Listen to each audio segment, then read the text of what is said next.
자, 우리가 오늘 배울 것은 뭐냐면은 이 주기율표에서도 특히나 왼쪽 선, 세로선 그리고 가로선에 대해서 공부를 한번 해볼 겁니다. 오케이? 자, 우리가 책을 한번 확인을 해볼까요? 자, 32페이지입니다. 원소들의 주기성. 저번 시간에 공부를 했지만 다시 한번 공부를 한번 해볼 거야. 자, 첫 번째, 족이라고 하는 친구가 있어요. 자, 족이라고 하는 것은 주기율표에서 무슨 선이라고 나와 있죠? 세로줄이에요. 세로줄. 위에서 아래로 뚝뚝 떨어지는 줄들을 우리가 다 족이라고 이야기를 합니다. 절대 잊어버리지 말아야 할 것은 뭐냐면은 내가 1번부터 20번까지만 외우라고 했었죠. 그 이유가 뭐냐면은 1번부터 20번이 가장 많이 우리 주변에 존재하고 있고 많이 이제 화학 결합에 반응을 하기 때문에 기억하라고 했는데, 즉 우리가 보고 있는 1번부터 20번까지 자세히 보게 되면은 1족부터 2족까지 표현이 되어 있고 그 다음은 3족으로 넘어가는 것이 아니라 13족부터 18족까지 형성이 되어 있습니다. 절대 까먹으면 안 돼요. 오케이? 얘는 너무나도 중요한 사실이니까 꼭 기억을 해주셨으면 좋겠고요. 오케이? 그리고 가로선이 있습니다. 가로선은 우리가 주기라고 이야기를 했었고요.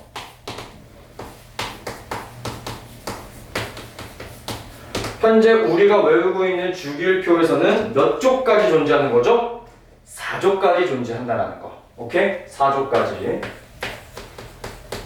이렇게 기억하시면 되겠습니다. 자, 그 다음 이 족과 주기에 따라서 어떠한 특징들이 있는지 왼쪽 편에다가 한번 살짝 필기를 해볼게요. 저번 시간에도 그림을 그렸던 것이긴 한데 옥텟 규칙을 이용하여 전자의 배치에 대해서 그림 한번 그려볼 거야. 첫 번째로 우리가 그림 그릴 거는 리튬입니다. 여러분 외웠으니까 리튬 몇 번이죠? 3번이죠. 그렇습니다. 3번이에요. 그럼 원자의 전압은 몇이라고 볼 수 있죠? 플러스 3. 그렇지. 플러스 3. 자, 그러면 옥텟 규칙에 의거하여 첫 번째 껍질에는 전자가 몇 개 들어갑니까? 2개. 그쵸? 그리고 두 번째 껍질에 전자가 몇 개 들어가요? 1개가 들어갑니다. 그쵸? 자, 리튬은 몇 쪽, 몇 주기 원소입니까? 1쪽에 2주기 원소죠. 맞죠? 1쪽에 2주기 원소. 첫 번째 줄 아래로 내려오고 있고 두 번째 줄로 이렇게 되고 있는 거지. 그거 한번 적어줘 볼게요. 1쪽 2주기 적어준 다음에 두 번째는 우리가 플로린을 한번 적어볼게요. 자, 플로린은 몇 번? 이거야. 9번이었지. 그치? 9번이었습니다. 자, 9번이면 원자의 전압이 몇이다? 플러스 9.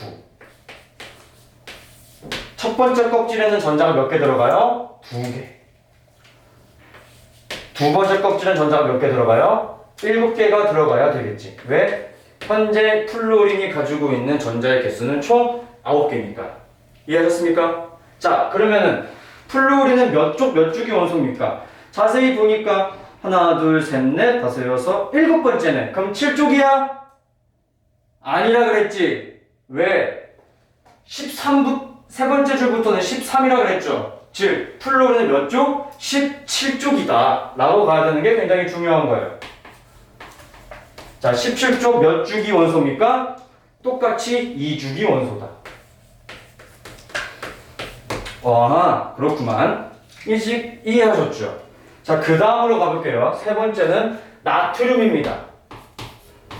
자, 나트륨이 몇 번? 11번이죠. 그쵸? 11번. 자, 11번이면 원자의 전압이 몇이다? 플러스 11. 첫 번째 껍질에는 전자가 몇 개 들어가? 2개. 두 번째 껍질에는 전자가 몇 개 들어가? 8개. 자, 세 번째 껍질에 전자가 몇 개 들어가야 돼? 얘는 11개 있기 때문에 1개 들어간다고 볼 수 있겠죠. 자, 나트륨은 몇 쪽, 몇 주기 원소인지 자세히 보게 됐더니 얘는 1쪽 원소네요. 자, 그리고 몇 주기 원소입니까? 3주기 원소죠. 그쵸? 3주기. 그 다음 네 번째로 한번 넘어가 볼까요? 딱 4개만 그릴 거야. 4개. 자, 염소 몇 번이니? 얘기가 몇 번이야? 17번입니다. 그렇지. 자, 17번이면 원자의 전자량이 몇이다? 플러스 17. 첫 번째 껍질의 전자가 몇 개? 2개. 두 번째 껍질의 전자가 몇 개? 8개.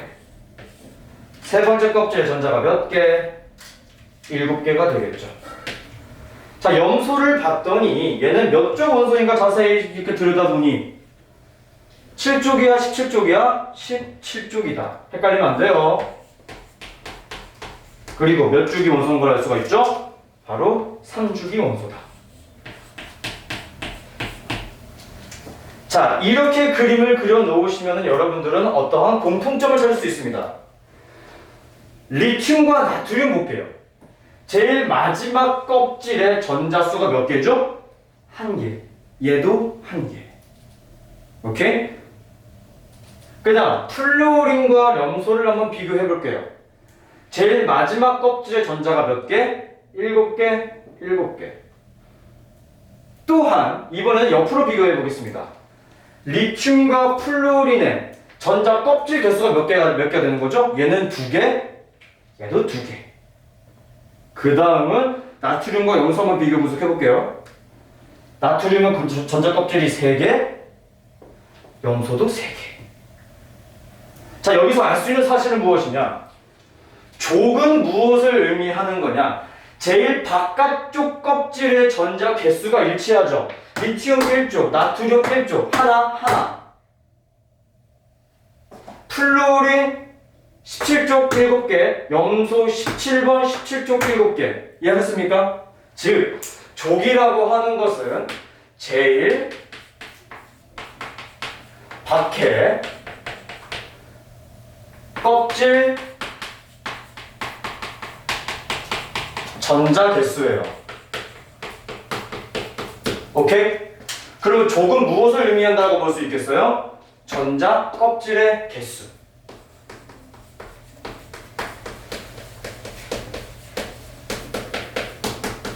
오케이? 이거 적어가 주셔도 되겠죠. 즉, 이 주기율표는 일정한 주기를 이용하여, 주기랑 족을 이용하여 원소들을 쫙 배치한 거야. 자, 지금부터 내가 하나만 더 이야기를 해줄게요. 지금 내가 제일 밖 전자 껍질의 전자수, 말이 되게 어렵죠? 그래서 우린 저걸 뭐라고 부르게 되냐면은 제일 바깥쪽 전자의 전자 껍질에 포함되어 있는 전자의 개수. 너무 기니까 줄입니다. 뭐라고 줄이게 되느냐? 제일 바깥, 최외가.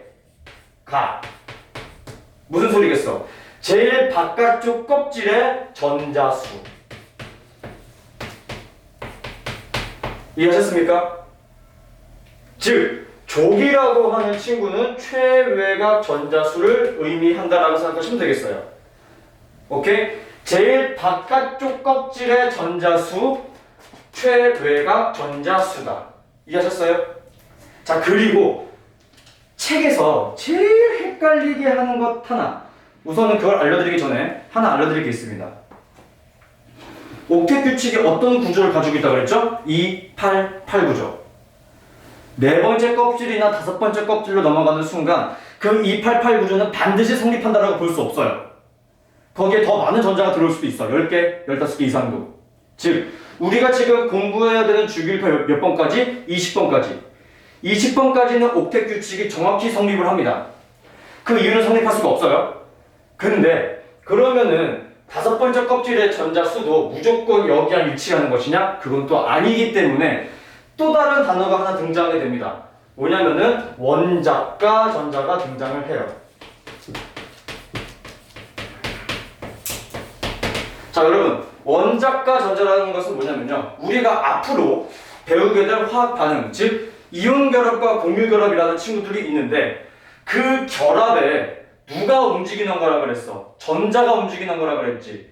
원자 해가 움직이지 않는다 그랬죠. 즉, 그 움직임을 통하여 직접적으로 화학 반응에 참여하는 애들을 우리가 원자가 전자라고 부릅니다. 즉, 이렇게 정의할 수 있어요. 화학 반응에 참여하는 전자. 오케이? 자, 근데 이거를 내가 굳이 왜 설명을 해주게 됐느냐? 1번부터 20번까지는 최외각 전자수랑 원자가 전자랑 일치해요.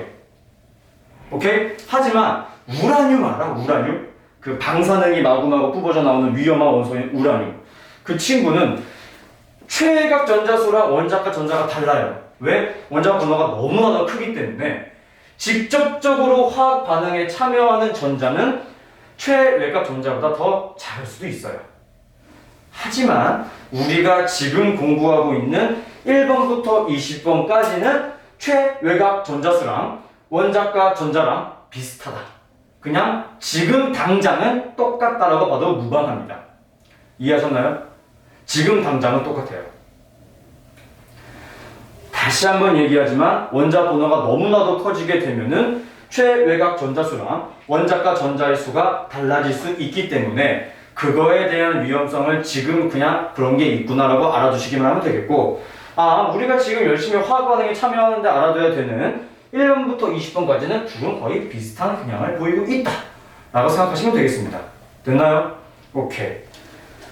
자, 여기까지 했으면 이제 현대 주기율표에 대해서 알아둬야 되는 내용들 다 설명을 했고요. 이제 진짜 조금 어려운 내용들에 대해서 한번 살짝 터치를 해보도록 하겠습니다. 알칼리 금속과 할로젠 원소라는 친구에 대해서 공부를 해볼게요.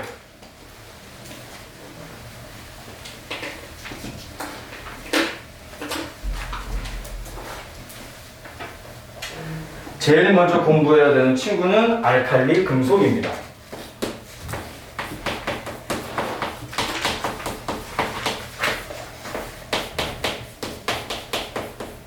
자, 여러분, 뭔지 모르겠는데 단어만 보고서는 어떻게 해석을 할 수가 있어? 쟤는 무슨 원소야? 금속 원소라는 걸 알 수 있겠지. 아하, 알칼리 금속은 우선 다른 건 모르겠는데 금속 원소구나. 그쵸? 자, 여기에 어떤 친구들이 해당되어 있는지 살짝 보자면 바로 리튬, 나트륨, 칼륨, 마지막으로 루비듐이라는 친구가 있습니다. 이렇게 네 친구들이 존재해요. 자, 리튬, 나트륨, 칼륨, 루비듐 어디에 포함되어 있는 친구들이냐? 다 일족 원소들이에요.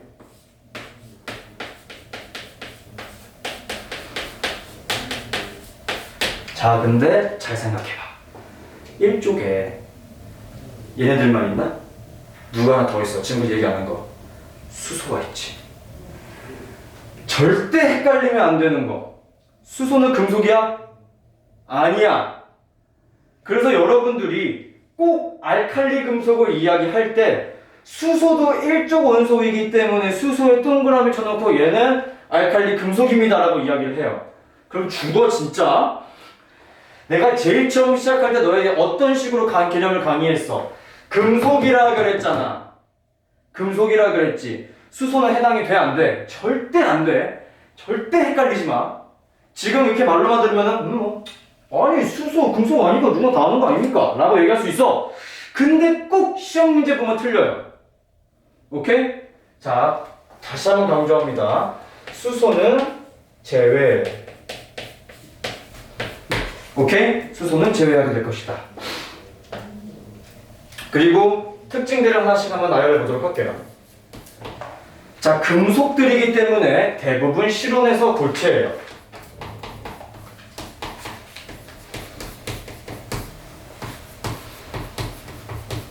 그쵸? 실온에서 고체이고 광택을 띱니다. 은백색이라는 단어가 존재하긴 하지만 우선 그냥 우리는 금속이기 때문에 광택이라고만 이야기를 할게요.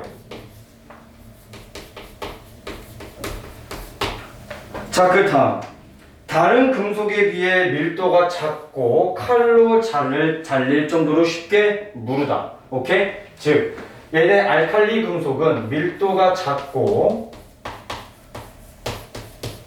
무르다.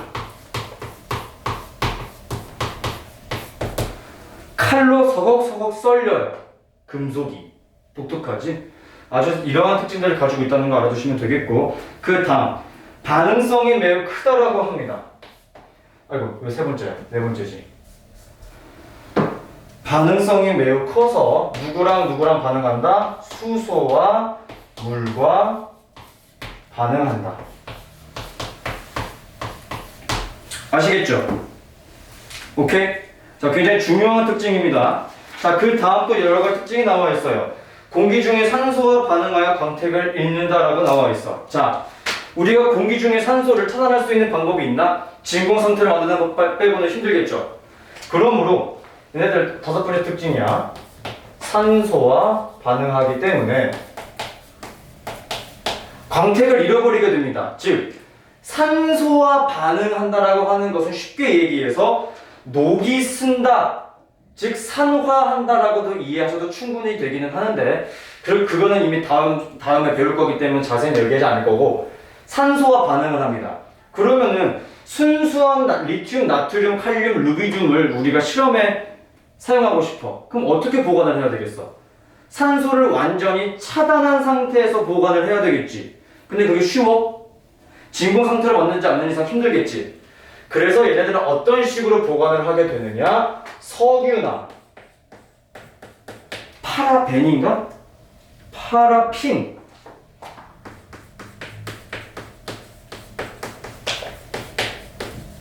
보관한다. 이것도 특징으로 자주 등장하는 얘기 중에 하나니까 꼭 기억해 주세요. 오케이? 그리고 얘네들은 물과 반응하여 수소 기체를 발생시켜요. 유튜브 그 하는 사람들 중에 깃불이었나? 뭐 그 과학 실험을 많이 해주는 그 유튜버가 있어. 그 사람 중에 하나가 요만한 나트륨을 이런 수조에 툭 던졌었어. 정말 펑 하고 터집니다. 물과 반응을 굉장히 잘해요. 누가? 알칼리 금속이. 이렇게 위험하게 생각할 수도 있어요. 그런데 물과 반응하여 알칼리 금속과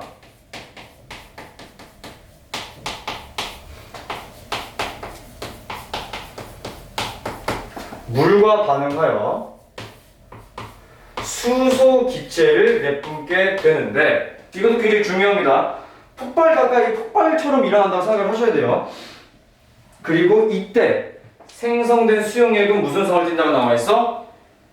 염기성을 띈다라고 나와 있습니다. 그쵸? 굉장히 중요한 특징 중에 하나야. 염기성을 띈다. 이 수용액은 염기성을 띈다.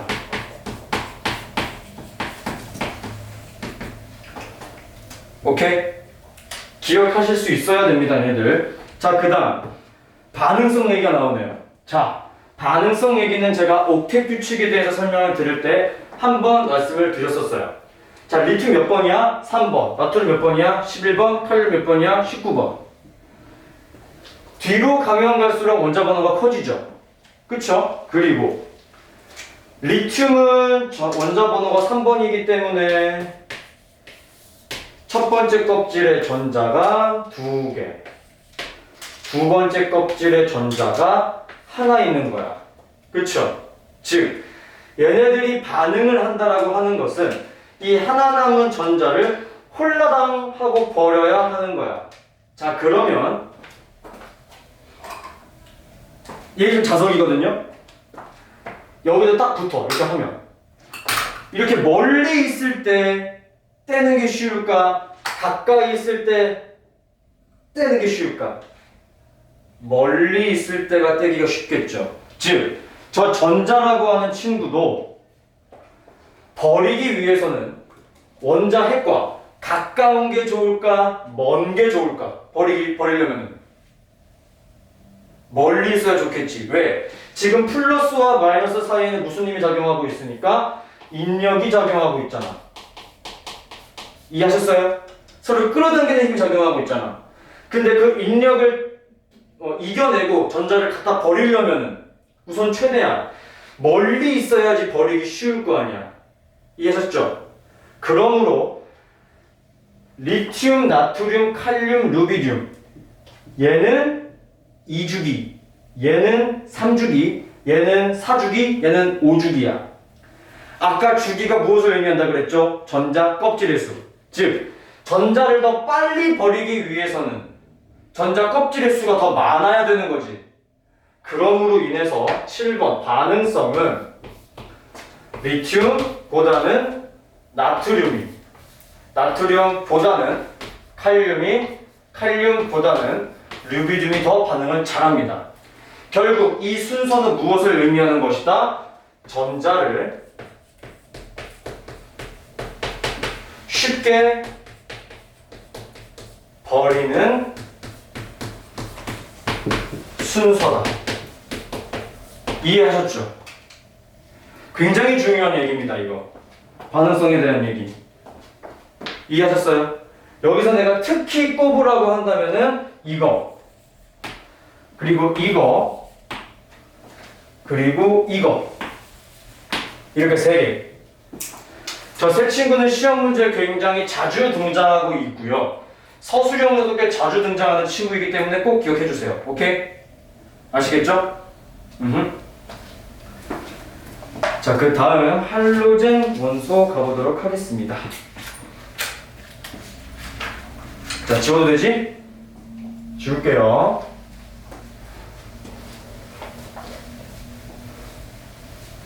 너무 빠르다 싶으면 얘기해. 영상 찍고 있기는 하지만 만약에 너무 빨라서 이해 못하는 거 싶으면 다시 얘기해 주셔야 돼요. 그래야 제가 다시 또 강의해드릴 수 있는 거야. 내가 항상 얘기하지만 모르는 건 죄가 아니야. 모르는데 안 척하고 넘어가는 건 그건 죄야. 오케이? 모르겠으면 모르겠다고 얘기해. 오케이? 자, 다음 할로젠 원소. 자, 이게 교과서마다 조금씩 차이가 발생돼요. 지금 현재 우리가 보고 있는 O2는 할로젠이라고 하죠. 특정 교과서는 할로겐이라고 하기도 합니다. 그건 뭐 발음의 차이니까 알아두시면 되겠고.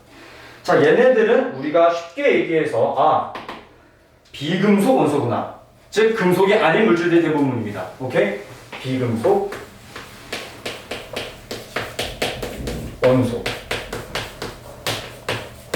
어떠한 친구들이 있는지 살짝 한번 볼까요? 첫 번째, 플루오린. 그 다음 염소. 그 다음 브로민. 그 다음 아이오딘. 자, 플루오린, 염소 두 개만 봤을 때 둘이 공통점이 뭐니? 7쪽이야, 17쪽이야? 17쪽이다. 절대 까먹으면 안 된다. 얘네들은 17쪽 원소다.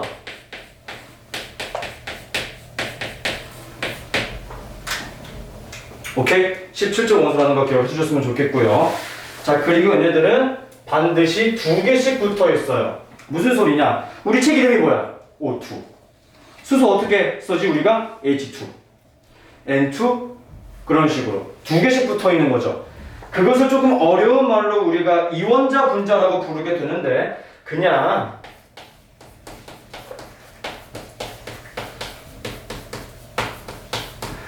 쉽게 얘기해서 플루오린 2, Cl2, 브로민 2, 그리고 아이오딘 2로 결합되어 있다.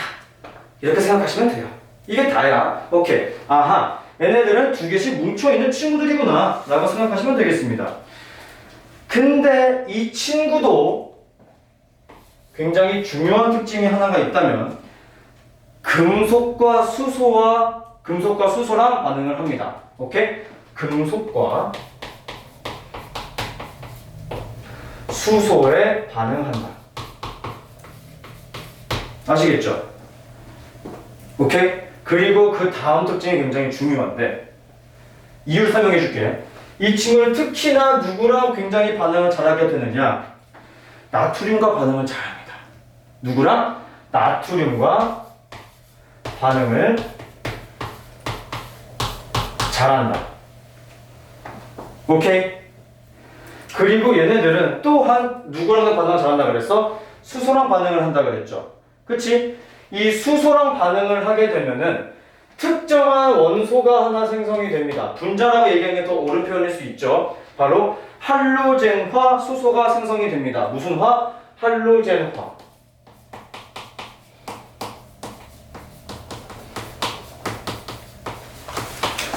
수소가 생성된다. 누구랑 반응했을 때? 수소랑 반응했을 때. 오케이? 오케이? 이렇게 이해하시면 되겠고. 근데 저 할로젠화 수소는 물에 녹였을 때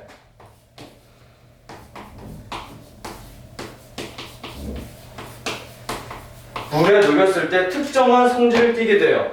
아까 알칼리 금속은 물에 녹였을 때 어떠한 무슨 성이 된다 그랬어? 염기성이 된다 그랬죠. 암모니아 같은 것들. 얘네들은 물에 녹이면 어떻게 된다? 바로 산성을 띠게 됩니다. 얘도 꼭 기억해 주시고 적어 주세요. 자, 그리고 가장 중요한 거. 아까 내가 알칼리 금속에서 제일 마지막에 설명했던 부분이 바로 반응성이었습니다. 얘네들은 비금속 원소들이죠. 반응성에 대해서도 이야기 한번 해볼게요. 자, 플루오린은 몇 번이야? 9번이야. 즉, 원자핵의 전하량이 플러스 9라고 이야기할 수 있습니다. 첫 번째 껍질의 전자가 몇 개? 2개. 두 번째 껍질의 전자가 몇 개? 7개. 즉, 옥텟 규칙을 만족하기 위해서는 전자 한 개를 가지고 와야 되는 거겠지. 생각을 해볼게요. 내가 여기서 손 놓아가지고 칠판에 붙이는 게 쉬울까? 가까이 있다가 놓는 게 붙이기 쉬울까? 가까이 있을 때가 붙이기 쉽겠지. 즉, 할로젠 원소들은 전자를 가지고 오려면은 원자핵과 가까워야 되겠죠. 멀리 있으면 인력이 약하게 작용할 거 아니야. 그치? 그렇기 때문에 얘네들의 반응성은 어떻게 형성된다고 볼 수 있어? 전자 껍질의 수가 적어야지만 반응을 잘한다. 그럼 어떻게 되겠습니까? 플루오린2가 제일 반응을 잘하고, 그 다음이 염소고, 그 다음이 브로민이고, 그 다음이 아이오딘이다. 이렇게 생각할 수 있겠죠. 즉, 할로젠 원소에서 반응을 잘한다라고 하는 것은 전자를 버려야 되는 거야? 전자를 가지고 와야 되는 거야? 가지고 와야 된다고 생각할 수가 있겠죠. 즉, 할로젠 원소에서 반응성이라고 하는 것은 결국 전자를 잘 가져오는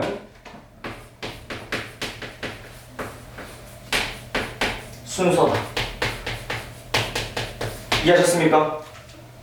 오케이? 여기까지가 굉장히 중요한 내용이라고 좀 말씀을 드리고 싶은 거예요. 자, 다음으로 넘어가면은 제가 어제부터 계속 설명드렸던 에너지 준위가 하나 등장했는 전자 껍질, 원자과 전자 다 등장하고 있는데 이게 다 같은 얘기다. 자, 간단하게 한번 터치하고 넘어가 볼게요. 자, 할로젠 원소 지우겠습니다.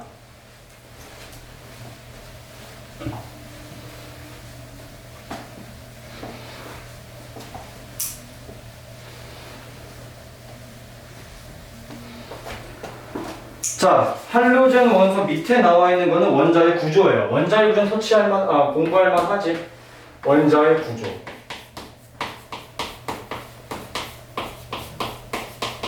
중학교 2학년 때부터 여러분들도 중학교 2학년 때 배웠구나. 여러분들 중학교 2학년 때 배웠죠. 원소, 원자, 분자, 안경생성 반응, 이온 배웠었고, 그리고 전기와 자기 배웠었죠. 거기서 쉴 새 없이 나오는 얘기가 하나 있어. 원자의 구조는 원자핵과 뭘로 구성이 되어 있다? 전자로 구성이 되어 있다. 그리고 원자핵은 플러스 전하를 가지고 있다라고 말씀을 드렸었고, 전자는 마이너스 전하를 가지고 있다라고 말씀을 드렸습니다. 그쵸? 그리고 원자핵은 움직이지 않는다는 특징도 굉장히 중요했었고요. 전자는 움직입니다.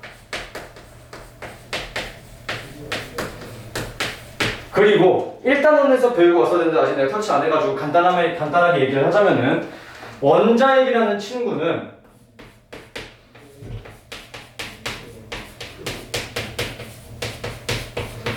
원자핵이라고 하는 친구는 양성자랑 양성자 플러스 양의 정수할 때 그 양이야 플러스랑 중성자로 구성이 되어 있어요. 즉 0의 값과 더해져 있습니다. 그래서 원자핵이 플러스인 거야. 오케이? 그리고 내가 아까 제일 처음 설명해서 말씀을 드렸죠. 원자 번호랑 양성자의 전하량, 즉 원자의 전하량, 즉 양성자의 개수랑 뭐랑 똑같다? 전자의 수가 똑같다. 됐죠? 자, 다음 페이지. 원자의 전자 배치에서 에너지 준위라고 하는 단어가 등장을 했습니다.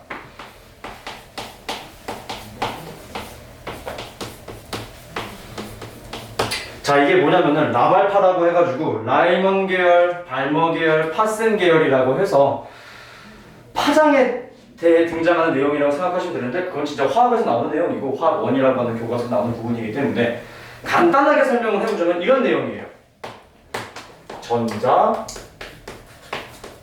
껍질. 오케이? 쉽게 설명을 해볼게. 첫 번째, 에너지 준위라고 하는 것은 말 그대로 전자 껍질을 얘기하는 거라고 생각하시면 돼요. 오케이? 자, 에너지 준위가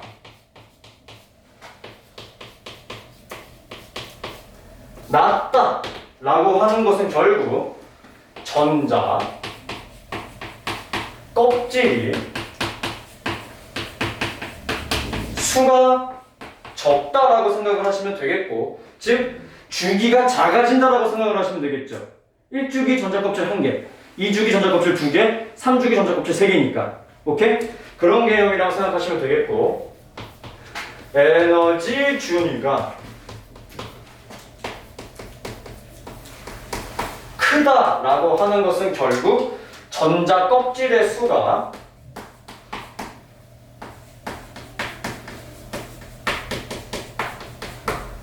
많다 이렇게 생각을 하시면 되겠습니다. 됐나요? 지금 문제 풀어보세요.